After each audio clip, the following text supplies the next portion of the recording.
Alright, the setup's a little different. I'm still working out the best angles that I can get for recording. What's going on, you guys? It's your boy 3, representing TKOG. Today I'm going to be showing you guys some of the Forbidden Goo. I had a dream about this deck, and I made it happen in real life. I combined some of my favorite archetypes in one. I'm going to show you guys some combos that I literally just crafted today. These combos are really nice. I'm going to show you guys like how to bridge the archetypes without drawing the best starters, and then also like what happens when you draw two of the best starters.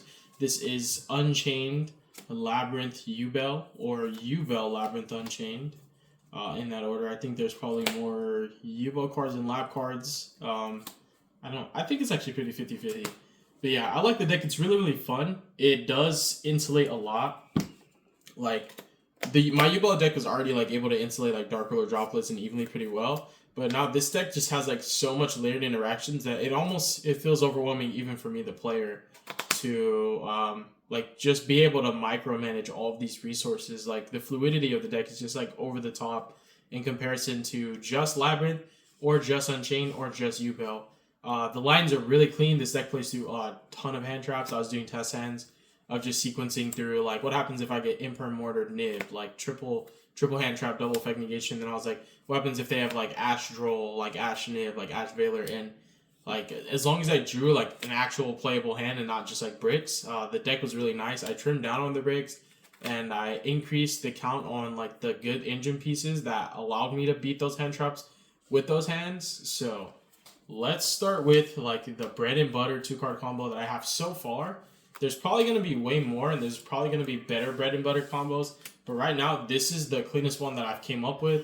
I'm going to do my best to keep everything presentable, visible, and easy to follow.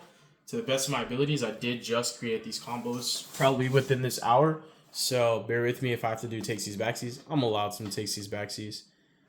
So let me just see. Maybe it's better that way. So you could actually see all the cards. Okay. So, what we have here is Ariana plus Nightmare Throne, and what this does is actually really cute. And basically, what this combo says is that full combo for Labyrinth is full combo for the whole deck. So, we'll start off by summoning Ariana, and I think you should sequence it that way to check for the hand trap on Ariana, because what I don't want to do is like Nightmare Throne, search Ku Klok, and then get hand trapped on Ariana. I'd rather get hand trapped on Ariana, and then Nightmare Throne can do something different for me. For example, grab an extender. So we go for Ariana, and what we're going to do is just grab Stovey Torby, and then we activate Nightmare Throne, and use Nightmare Throne's effect to add a copy of Ku Klok. That's all this combo really is. It's just basically resolving Stovey Torby and Ku Klok with Ariana on field. So it's the extra body that makes the huge difference. So you're going to discard Ku Klok, and then you're going to activate Stovey Torby by discarding itself in another card, and you're going to specifically set your copy of Big Welcome Labyrinth because you don't want to fiend lock yourself. New chain, the Ku Klok's going to come out, and you're just going to do your thing. From here, you're going to activate Big, and you're going to summon out Lovely.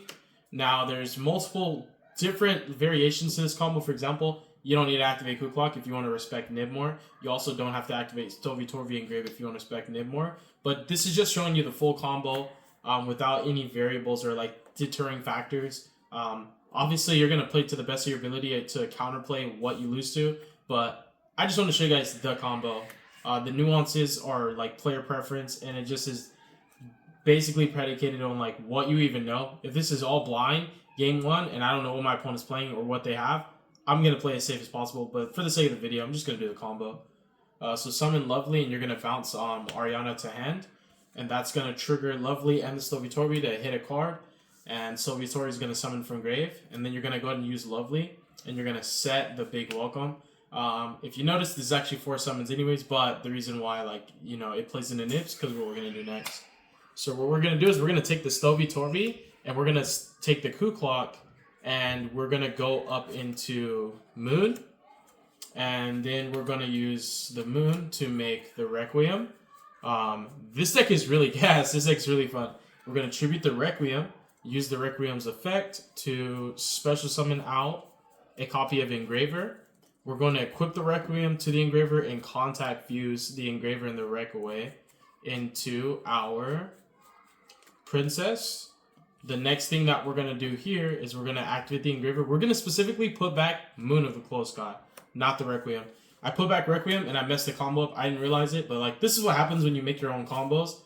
The fine tuning is a lot more delicate and it's harder to like understand the sequencing when the variables change so much because you think the combo's good and then you're like, what if I do this differently? And all of a sudden the combo's way better. And this is why I always recommend people just think for yourself, create your own combos. Like it helps you a lot, just like as a player and also like practicing your sequencing because like you're going to play cleaner in events too through hand traps. So we're going to link these two off into a copy of sequence. The next thing we're going to do is we're going to use sequence. We are going to specifically take the princess and the coup clock. And we're going to put these two back, two Dark Fiends. And we're going to make Aerial Eater. And now we're going to use Aerial Eater's effect to Foolish Burial, a copy of Samsara de Lotus.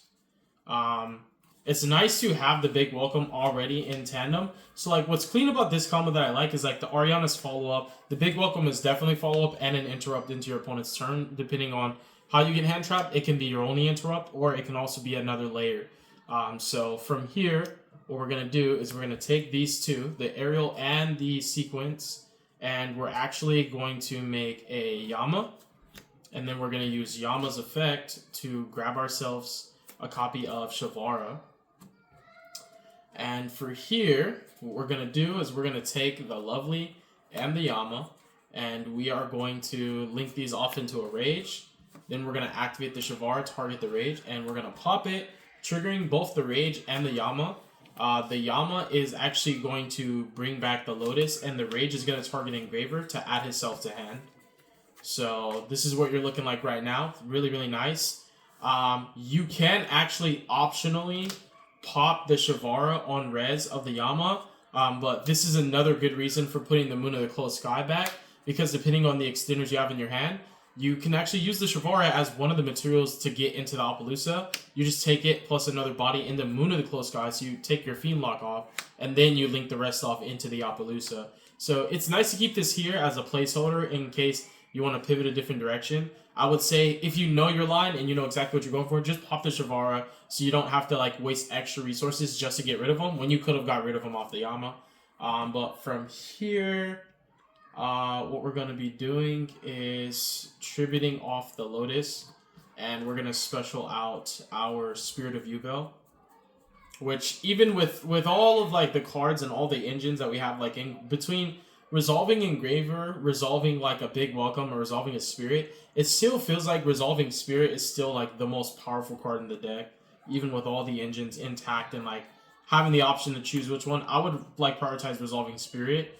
The Yubel engine is just so strong in this deck. The Yubel engine inherently gets you the Labyrinth cards and the Fiendsmith cards with a better insulation playing into hand traps, because you get access to cards like Phantom, and it's really hard to hand trap like the sequencing of the Yubel cards. As opposed to Labyrinth, it's so much easier to hand trap that deck because you can just ash the Big Welcome, and like you probably can't play with the Labyrinth cards to get the rest of your engines. You need other extenders. With the Fiendsmith cards, it's supplementary, so it's so much better to open the main engine as opposed to the supplementary engine, because the main engine obviously is going to be a hand trap magnet, so that the Fiendsmiths can be in extenders that help you to play through hand traps better. But when you're starting with the Fiendsmiths, it's a lot more vulnerable, and definitely the ceiling's lower when you're forced to start with Engraver as opposed to like using them as extenders, if that makes sense. This is just from a competitive perspective. You don't really care about winning. You just play whatever. You can actually just throw the whole combo. Like honestly, you could sell and it's okay because you're just having fun, right? So Pain is going to go ahead and pop the Spirit to search Grave Squirmer. We're going to trigger Throne and the Yubel. So we're going to get out our Terra Incarnate and also the OG, that girl. Alright, so we got that girl out. So from here, what we're going to do is we're going to, if I remember correctly, I'm just trying to make sure I know my lines.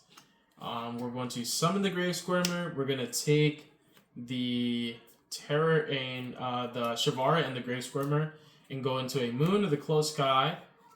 Okay, nice, nice. Trigger the Shavara to set the chamber. If I remember correctly. Actually, no, I'm tripping. It is these two. I'm tripping, dog. So it is the Terra and the Shavara into the Moon of the Close Sky. And then the next thing that you're going to do is put back the Terror. And you're going to put back the Lotus. And you're going to make your Phantom. I always summon Phantom in defense because Lightning Storm in the Simplified matchup. And also, like, it's always going to pop its effect to summon an attack position U-Bell. So, like, it being in attack position for Nightmare Pain to do what it does doesn't really come up because you use it for its actual effect. So, because my opponent's already forced to attack my U-Bell monsters anyways, this is why this deck plays so clean in the Lightning Storm, because you don't need to summon your monsters in attack position to, like, make it harder for them to get ran over, because they're never getting ran over anyway. So you just summon them in defense to respect Lightning Storm more. So Shavara sets the chamber. What we're going to do from here is we're going to activate the Engraver, and we're going to add a copy of Track. You're just going to activate the Track, and you're going to take the Lori, discard the Lori, and summon the Lori. Then you're going to banish the Track and fuse off the Moon of the Close Sky and the Lori, and you're going to go into Lacrima, and you're going to use Lacrima's effect to bring back the Engraver. You're just going to immediately overlay these two into a Caesar. So now I'm remembering, actually, I did goof up. So it was actually supposed to be Gravesquirmer and Shavara. So Terra Incarnate still supposed to be on the field. So I goofed up on that. I just remembered now. Because the inboard is actually specifically Caesar, the Rank 10, the Phantom with the Trap Engrave, and like the Labyrinth Engine. So yeah, it was Gravesquirmer and Shavara, not Shavara and Terra Incarnate, that you used to make the Moon of the Close Sky. So he's still there, and you finish it up by squirming into the Spirit, and you overlay into the Varudris. And this inboard is super phenomenal and also very sticky and hard to break, and it's insulated by a lot. Like, you have follow-up through the wazoo, because like Nightmare Pain indirectly, whether you guys believe it or not, is follow-up. Ariana is follow-up. The Big Welcome, that's follow-up. Nightmare Pain, that's follow-up. The Varudris is going to be very hard to remove, because he's going to... I like to hold my Varudris a little bit, because I like to be able to negate one impactful card and then pop the next card that I know can be converted into like a Moon of the Close Sky. So he indirectly is 2 disruptions by itself. And 3, when you factor in your opponent actually being able to, like, quote-unquote successfully break your board, it now means that they have to get rid of this, and this is going to pop another card. But you essentially have, like, a monster negation, a negate, and a pop, so it's 3 interruptions. Caesar, it makes it 5. The chamber, Rage in the SP is always 3 interruptions, so that's 8. And you have Big Welcome Labyrinth, that's going to be 9. What's really, really cool also, like, is when I show you other combos, is just how the Labyrinth cards really do change things to be more favorable for you, because you can have inboards where you have Coup Clock in your hand and you set up the Beatrice play by dumping Big Welcome and also dumping the what's that trap called? I keep forgetting. The I know what the name is. It's just funny that like I know what a card's name is until I start recording. Transaction Rollback, and like you basically roll back, copy the Big Welcome, summon out your mommy, your Silver Castle, and you just bounce her, summon her off her own effect. You can Coup Clock at any time, and then you can Big Welcome also to bounce, like, so that's like 2 disruptions. And what happens is you flip your chamber to summon back the Rage and chain Mommy to actually set a Daruma Cannon, and you now have Rage in the SP plus a live Daruma Cannon because of Coup Clock. And like you can either access Coup Clock off Throne, you can also access Coup Clock off the Labyrinth Engine, you can also access Coup Clock off of Beatrice, you can also access Coup Clock off of Aerial Eater, and you can use Rage via the Yama sequence to actually Rage, add back the Coup Clock, and Yama back like anything you need. So this deck does a lot. I have to preface to say that it's like really, really strong. So yeah, let me actually check time, because I don't know. Let me see how we're doing. We're 14 minutes in. Okay, cool. So yeah, that's a really, really strong inboard. It's layered. It comes at different points of interaction. If this board was to get met with a Dark Ruler, well, what you have is still the Floodgate that is Nightmare Pain. What you also have is the Terra Incarnate. Unfortunately, Samsar D Lotus only works for U-Bell, which I wish it would have just said if you control a U-Bell monster, so it could work with Spirit and U-Bell Terra Incarnate, because that would make this board even more insane. But if this gets met with the Dark Ruler, you still have Chamber, SP into Rage, and a Big Welcome.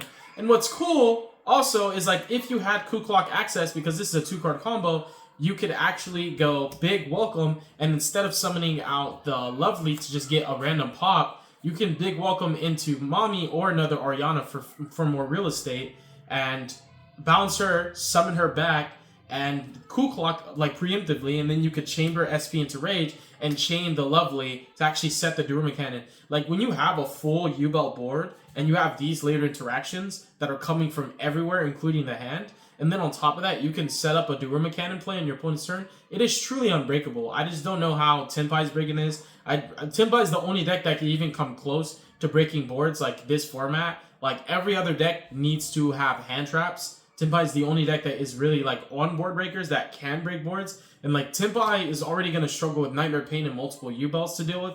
They're also going to struggle with like the lab cards. And Tenpai is infamously going to lose to Durama Cannon. That's like their Achilles heel. So this combo can be fine-tuned, but I think it's really, really powerful. The next thing that I'm going to show you guys is, let's like get everything reset here. So the next thing is just like a more simplified variant of the combo and how you can pivot in so many different ways.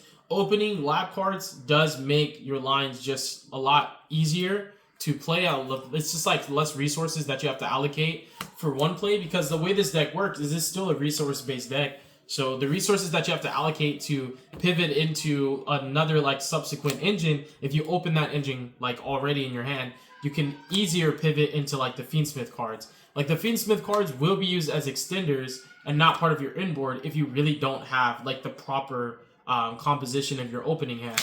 So for example, this is what one D-Lotus does in this deck now. So just opening D-Lotus. Also, if you guys didn't know, Ariana is a one-card combo. She is a one-card combo because she can search out Mommy, summon her, and then you literally turn these into a Moon of the Close Sky. So I guess I can show you guys that is one of the weaker one-card combos. So I'll show you guys just really fast what you can do with Moon of the Close Sky alone in this deck. So we'll grab wherever that girl is. So there she is. So we'll grab her. So you just summon Ariana, search this, special it, link them off. Ariana is infamously known to be a one-card, 2-link material value.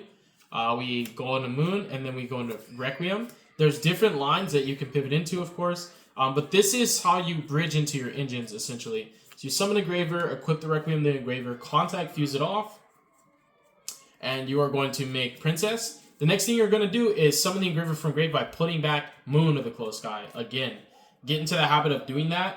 You would think, oh, I just put back Requiem because it's follow-up, but like, when you think of it, the Fiendsmith engine is always follow-up anyways. As long as Engraver is engraved, you can always shuffle for cost on your next turn. But this is enabling the duration of the combo, so you want to do that. Summon him out, and then you're going to go into a copy of Sequence.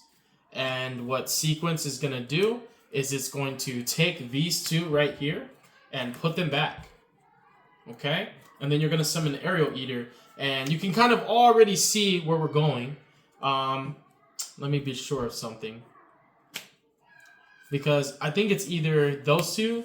Because one of the lines leaves Lady and the Necro-equipped Princess so that the Aerial Eater can bring itself back. Let me be sure that I know what I'm doing with my combo. Because Aerial Eater dumps, and it can dump a copy of Samsara D-Lotus, and you make your Yama, and you're always going to be short one body. So what I'm thinking is it's actually going to be Engraver and Requiem, which implies that this is not going to be like an extension for you, because popping Rage is now going to lose a little bit of value, but popping Rage can still add back Lady, which is an interrupting your opponent's turn with the way this deck functions. I can see it working either way. However, for the sake of this combo, I believe it actually is putting back Requiem and Engraver to make the Aerial Eater, because just self-contained with the one card, you need these resources engraved so the Aerial Eater can come back, so that Yama always converts into a Rage with the Shavara to actually bring back your Samsara D-Lotus. So you're just going to dump your Samsara D-Lotus, right? And then you're going to take these two, link them off, and this is just how your Labyrinth engine can still bridge into your U-Belt engine thanks to the Fiendsmith cards. The Fiendsmith cards really are like a placeholder between the two archetypes. How the two archetypes always can access the Fiendsmiths can always access the two, but however, it's hard for the Labyrinth engine to access the U-Belt engine without the actual Fiendsmith engine. So that's why I say the Fiendsmith engine is like the placeholder. It's like the glue or like the white in between the Oreo that keeps the two together. So the Yama's gonna add the Shavara, and then the Aerial Eater is gonna come out by banishing the two mommies right there. Get rid of them. The Necro Equipped Princess and the Lady Labyrinth. Okay, and then you're going to make a copy of Rage. He's somewhere in there. Boom. So there's your Rage. And then you're going to Shavar pop it. And you're going to trigger both the copy of Rage and the Yama. Yama is going to bring back the Samsara D Lotus. The Rage is going to add back the Ariana for follow-up. So that's really, really nice that the combos always, every line in this deck should be able to give you follow-up in a substantial amount. 2 ways to play it. On the Crackback is really good follow-up because one can bait and negate and the other can play. So the Samsara D Lotus, you guys should know now, by now, like this is pretty much full U-Bell combo. It's going to be a little bit different for the inboard, obviously. However, it's gonna have a substantial amount of follow-up and interrupts. I'm just gonna like skip past this because you already seen this. This is just showing you different ways to do the same thing. What I have to show you now is just simply how the U-Belt engine bridges into the Unchained and the Labyrinth engine. And being able to bridge into the Labyrinth engine allows you to insulate yourself through cards like Dark Ruler Droplets more superbly and board breakers in general. Okay. So just by summoning Samsara D Lotus, summoning out Spirit, and using Spirit to grab a Nightmare Pain. I thought it was in this pile of cards that I'm working with. It must be these. Oh, there it is. So there's the Nightmare Pain. You can just set it to respect roll a little bit, activate it, pop. Go ahead and grab yourself a copy of Squirm and trigger the Spirit to summon out that girl. So she comes out here, right? And then you're gonna go ahead and special this out. You will actually pop her because the names matter for your Phantom. So you're gonna get out that girl transformed. You're gonna summon out Terra Incarnate. The next thing we're gonna do is we're gonna link these off, and you are going to go into a copy of Moon, and then you're gonna take that and you're going to take that, these two, because this is gonna float back out anyways. And these are actually like Samsara D Lotus is more valuable in the terms of extension when making another Phantom, because this combo allows you to get so many more of the U-Belt monsters, but like you really don't have another way to get Samsara. And if any time you need to pivot a different direction in your combo, ending on Lotus as part of your inboard becomes a better alternative option if you get hand trapped too many times. So put those two back. Make your copy of Phantom, always in defense. Just respect Lightning Storm. Because guess what? Yes, Lightning Storm can out Nightmare Pain, but Nightmare Pain doesn't have any real value in the Teamfight matchup if they can just Lightning Storm the Phantom. That's where, like, of course, leaving Nightmare Throne up is a little bit better because this can just float into a Spirit. But this is just better overall because, yes, Lightning Storm can out Pain, but it doesn't out Phantom, and Phantom still trades under the field spell, which is important. So always keep your Phantom in defense. Pro tip, right? Link this off.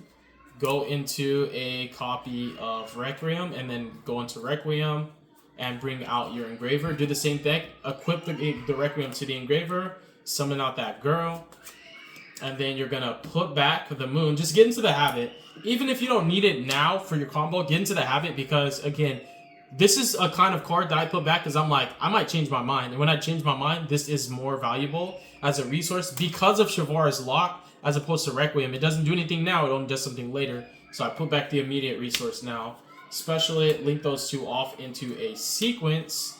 The next thing we're going to do is obviously we're going to activate our sequence. And let me see here.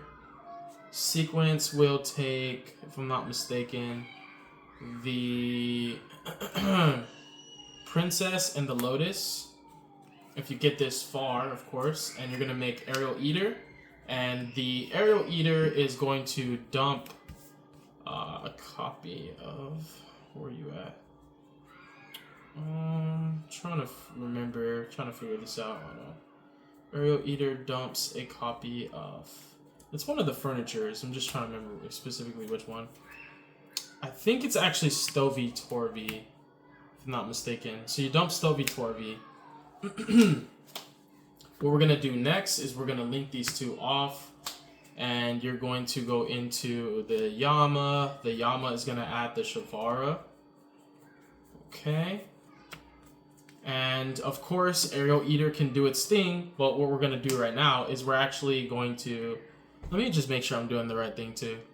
Because that's why like making your own combos can be, actually, I'm tripping, dog. I'm tripping, y'all. My bad, fam. So let's put these back. The guys that we used to make the Aerial Eater. I am tripping, my bad. So right here, actually, the sequence is supposed to make the is it the Lacrima? No, I did do it right. I'm tripping. I did do it right. Whoo! And this Stovey Torvi is actually supposed to be Ariana. That's where I messed up. Okay, so all fine and dandy, all good. So Samsara Lotus and the Necro Equipped Princess are still put back. Shavar's in our hand because we took these two and made Yama. Alright, and then from here, we have like multiple layers of extension. So what we're going to do is we're going to use the Grave Squirmer and summon back out the Spirit. And this is just a little different. And I would almost say that if it wasn't for the value of Pain and Phantom, when you get this far, it's just like hand traps diminish in value. You can almost say, I can take my Phantom and my Yama and make the Rage there, but you get punished so much harder on the Shavara if they chain Nib, because the Shavara doesn't resolve. You don't get Yama or Rage, and you're left with like Squirmer, Summon Spirit, make a Phantom, you know, and just like that's it. So it's like you kind of burn the extension that you get out of popping this with Yama and Grave, which equates into the rank 10. However, like the value is still going to be there. So what we're going to do here is we're summoning out the Spirit, and we're going to link these two off. Because this is just showing you how Yubel bridges into the the Labyrinth cards. And we're going to make our Rage, and then we're going to Shavara, target the Rage, pop it, and then we're going to get Yama and Rage. Every time you get that, it's going to do like multiple different things. So one thing is adding back the Engraver. The other thing is summoning out the Ariana that you foolish. And then you're going to resolve the Ariana, which should grab you a copy of Coup Clock. There we go. Now we're cooking. Now we remember. We remember, you guys. We remember. Okay. And what we'll do is we'll activate the Engraver. We'll grab out a copy of Tract. We'll use the Tract and we'll grab that dude right there. Where's he at? Lori. Discard Lori, summon Lori. From here, what we're going to do is actually link off the Shavara and the Ariana into the Moon that you put back. Remember how important it is. And trigger your Shavara to set a copy of Chamber. So there's Chamber. Boom. Alright. And you're going to do the really cool play, which is using Tract. Tract to fuse these two Light Fiends off. And then, whoo, man, bro. I thought I lost myself for a second there. You're going to bring back the Engraver, and you're actually going to overlay it into a copy of Beat Rice. Okay? And this is where, like, you get to see the Labyrinth cards do some heavy lifting, too. Because it's different. Because this inboard can be so many different things. It really can, and that's the cool dynamic that, is this deck. Like, you get so much extension and so much options, and you can fall victim to what's known as decision anxiety, which is when you have too many choices and you can't make the right one, because they all look like the right one. But just following the combo sequence, like through these combo tutorials, will help you to understand like what is the streamlined go-to, which is pretty much like your main go-to, and then like everything else is a pivot direction, which implies it's matchup dependent. But this is like your, I don't know what I'm playing against, I'm going for this every time. So what you have is you're going to have Beat Rice, detaching once, and you'll just trigger Lacrima later. And you're going to dump the rollback off of this one. Trigger the Lacrima, you can put back Moon again, burn for 12. And you're going to be passing, and on your opponent's turn, you can go Beat Rice again. And this time you're going to dump the copy of Big Welcome. So Big Welcome's going to be there. And this is actually a really cool layered interaction for multiple reasons. So what happens here is at any given moment, you can use your rollback to copy the Big Welcome, and you can get out that girl. Where's that girl at? Oh, there she is. You can summon her, bounce her to hand, summon her off of her own effect, activate Coup Clock preemptively or whenever you feel comfortable using it. And then when you activate your chamber, so this is like your opponent's playing into your board, you're using your Phantom, you're using your hand traps, you're using your chamber to get into rage because you feel threatened. You're going to chain Lady. And you're going to set a copy of Ice Dragon's Prison if you feel like it's going to be enough. And if not, you're going to Hail Mary always into a Karma Cannon. Because this is a card that's guaranteed to skip anyone's turn, including a Tempai player's turn. Set the Karma Cannon, summon out the Rage. The Coup Clock makes this live, so this can be activated anytime. So you still have Phantom, Rage, and the SP, and you have a guaranteed Karma Cannon. A lot of follow-up, really good engine. So yeah, I like it a lot. I like the dynamic of how this deck functions. I literally just made this list today, and I made these combos while I was cooking breakfast, and I like it a lot. It's cool that I like really did have a dream that like me and my fiance were basically just like talking about this deck, building it, and I don't know, I'm trying to remember, we were discussing ratios or something, someone was asking us about it, and then I woke up like, I need to build like, you know, Phantom, like, I need to build like Yubel, Labyrinth, like Unchained, like for real, and it actually, I'm cooking, it's nice. Thank you guys so much for watching, God bless you guys, make good choices, don't do drugs, don't hurt your brain cells, stay tuned for future content, don't forget in that last line, that copying the effect of Big Welcome does not mean you didn't use it. So like when you summon out Lady, you not only have the Daruma Karma Cannon to set and the SP and the Rage and the Phantom, you also have Big Welcome to bounce with Lady up, which is just like another interruption, which is really cool. And also a fun fact, if you Daruma Cannon and you set your Lady face down, Game State still recognizes her level and her attribute and type, so she still is a higher leveled Fiend monster, and you can Big Welcome to bounce even after you have Karma Cannon. So this is like another Hail Mary of like, oh, you played through my Karma Cannon? Bounce. So it's really nice. I like it. And you always prioritize what engine is going to be better into certain matchups. Like, I'm not going to lie. If I'm playing against Tempai, I'm always going to prioritize the Karma Cannon interaction because Karma Cannon I know is going to end their turn. And with Nightmare Pain and Phantom of Yubel plus the Karma Cannon and the Big Welcome, it's almost feels like it's stronger than ending on like rank 10 plus Appaloosa. Like, it's not going to always be better than Caesar, but it's definitely harder to deal with because Caesar can be out of it like Raigeki, Dark Rule, I mean not Dark Rule, Raigeki, like Droplets, stuff like that, as well as Appaloosa can, but it's really hard to like Raigeki or Droplets, that layered interaction, because you're kind of like pigeonholed into picking which part of the board to interact with because you can't like blanket it as a whole. Thank you guys so much for watching. God bless you guys, make good choices, don't do drugs, don't hurt your brain cells, stay tuned for future content, deuces.